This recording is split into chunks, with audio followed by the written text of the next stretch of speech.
Hi everyone, this is Cherry Enchantress, and this is your daily dust for Tuesday, September 5th if you're watching in real time, but it can also be for whenever you stumble upon it. It's also a timeless reading. I am using the Tarot of Light by Tony Carmine Salerno, who wrote and illustrated this beautiful deck. He's one of my favorite artists. So let's take a look inside.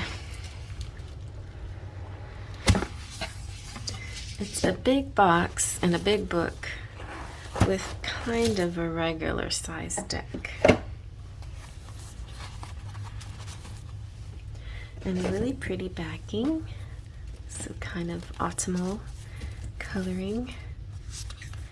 The only thing I don't like is the borders, but it's not too bad. They're colored borders, they're kind of pretty.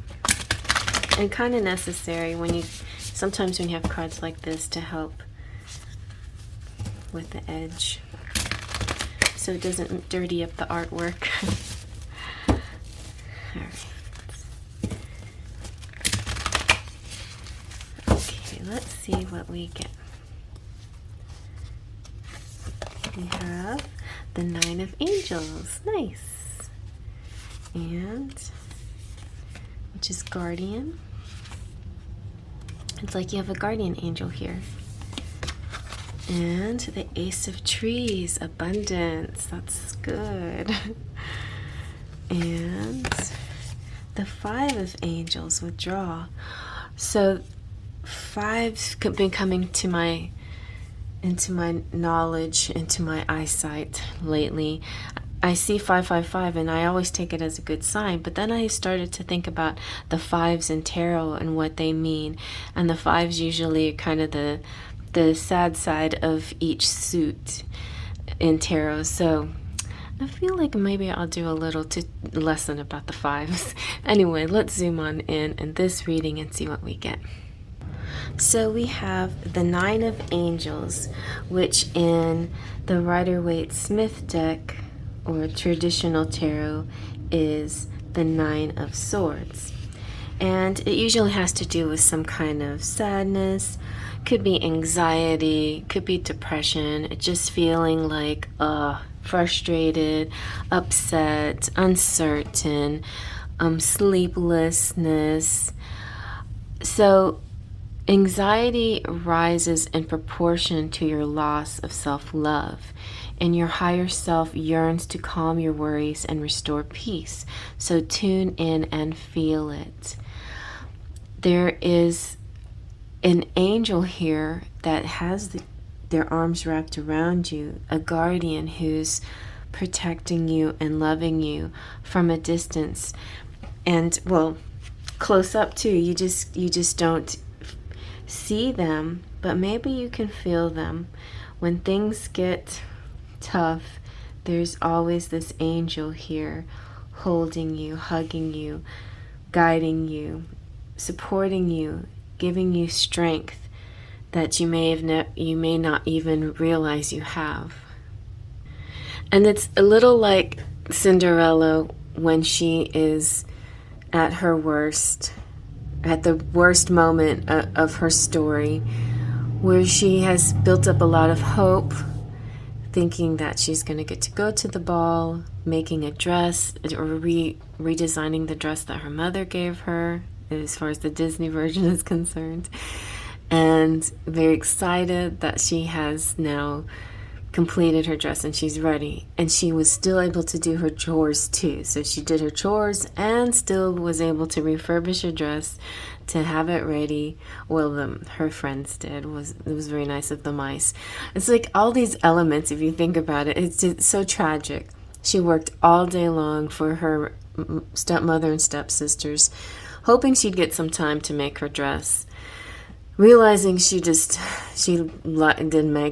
get time, and she's like, oh well, maybe the ball wasn't meant for me, and it's fine, and I'll just go to sleep. And then she sees that the mice, her friends, actually did make the dress for her. And that's a moment right there of almost like a miracle, right? So you think, that's it, this is what I needed, and now my hope is restored.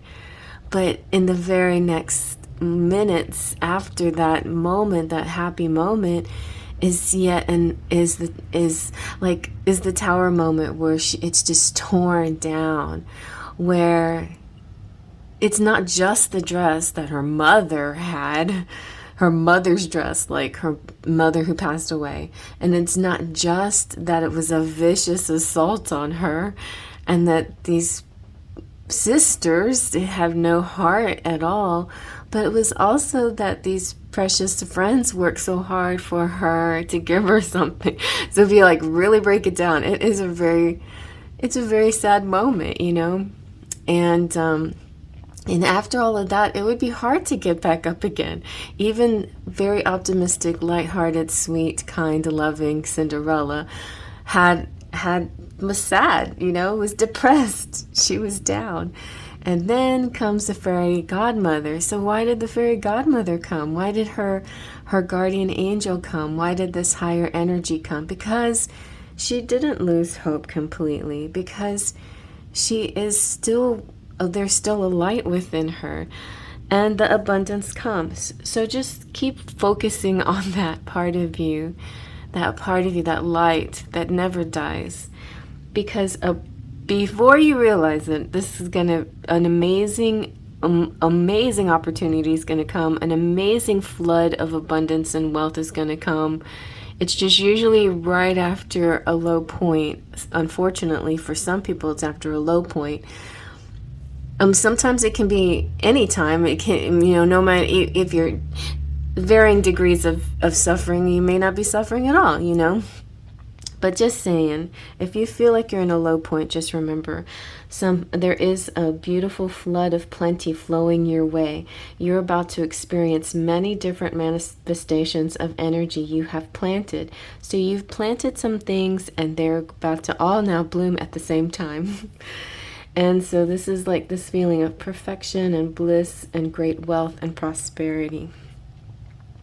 So then what is the dang Five of Angels doing here for?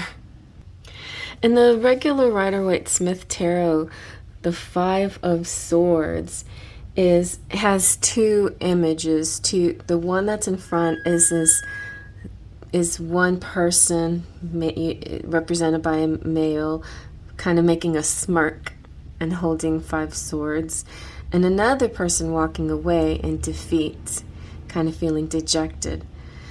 And so the smirky guy is somebody who won, but who won something that he didn't deserve. This is kind of considered the cheating card, or the hollow victory. I think hollow victory says it better. It's like you can have victories, but you don't feel like you really earned them. You know, that you can have things like that. So sometimes when I look at that card, I only focus on the man in the front, the hollow victory man, but I hardly ever pay attention to the defeated ones that walked away. Now the defeated ones, they got defeated and walked away, but they may not be bad losers, but I feel like the one who won is a bad winner. See, there's bad winners, bad losers, good winners, and good losers. The winner of this situation is not a good winner. Like, they won, but they're still complaining, or there's still problems. The losers are good losers. They just took their lumps and they walked away. So if you are in the situation where you may have lost in some situation, and you walked away, but you didn't argue, or you didn't try to rebel, or you didn't try to get revenge, then you are actually in the right. You did the right thing. But if you are the one in the card that won, but won at any cost, and maybe didn't do such the right thing. There's also, like, I also see it oftentimes as a skipping like taking a shortcut. Like, there's certain lessons that we have to learn, and some people don't want to go through it all, so they want to skip somehow. They skip over this part, or taking shortcuts. Shortcuts inherently aren't bad just on their own, but sometimes going through the whole process is what you need to do. Sometimes taking a shortcut creates a different kind of situation. And you just have to deal with the consequences if you do use a shortcut. You may find yourself in a situation where you don't have the knowledge that you needed to have because you didn't, say, take a tutorial or test or some kind of training or whatever to get to where you're going. And so therefore you're left in a place where you're like, oh dang, somebody asked me a question and I don't actually know the answer to this question, or something like that. So it could be something simple like that. I'm also kind of getting the vibes that the Ace of Trees could be like that moment where Cinderella found the dress when the mice fixed it up. But the Five of Angels could be that, maybe not as severe as a tower moment, but that it didn't turn out the way you wanted it to. Like, oh, I didn't really want that dress, or they worked hard, but I don't really care, or this is not really what I wanted, And so maybe later on you'll get that ball gown, the fancy, sparkly fairy godmother ball gown, or maybe not. But see what I'm saying? So like having that attitude of gratitude for when people do come in and help you out, that's important too. I think that's where I'm going with this. But I feel like the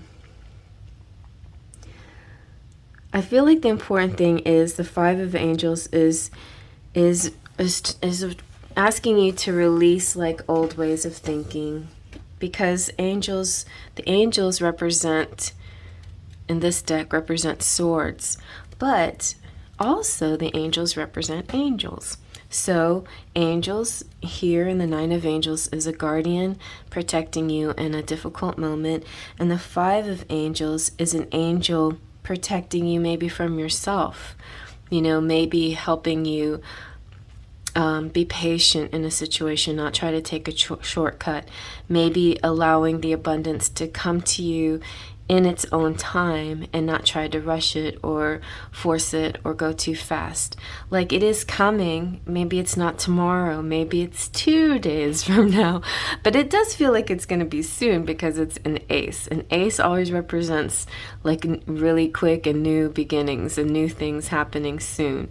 So don't get too worried about the timing here. It will all fall into place, and don't sabotage yourself and the things that you are happy about, what you're doing on a daily basis. The good things that you're doing on a daily basis, they're still good things, and Spirit's still smiling kindly on you for all the good that you do. It doesn't mean like if it's taking too long now, you've got to go do something bad. Like, say for instance, my dad used to say this all the time, like he worked and worked and worked so hard to get, money for things. Sometimes he'd be graced with an amazing job. He's an opera singer, so sometimes he would get like the lead singing role or whatever, and he would be happy. Other times things are just really rough, and he was not getting any parts, and money was tight, and he would say things like, oh, I'm just going to rob a bank, Well, of course, he never robbed a bank, but, the thought was there. And sometimes that thought creeps in, and you're like, oh, this is just, I don't know what else to do. I'm just going to rob a bank, If the thought comes in that you're just going to find a quick way, something cheap, something fast, something illegal maybe, something not on the up and up to get what you want, then the angel, your conscience, comes in to help calm you down with this and say, no, just relax, realize that it's just about timing, and it's all going to fall into place. Don't you worry. All right, so I hope that helped, and I hope you like that.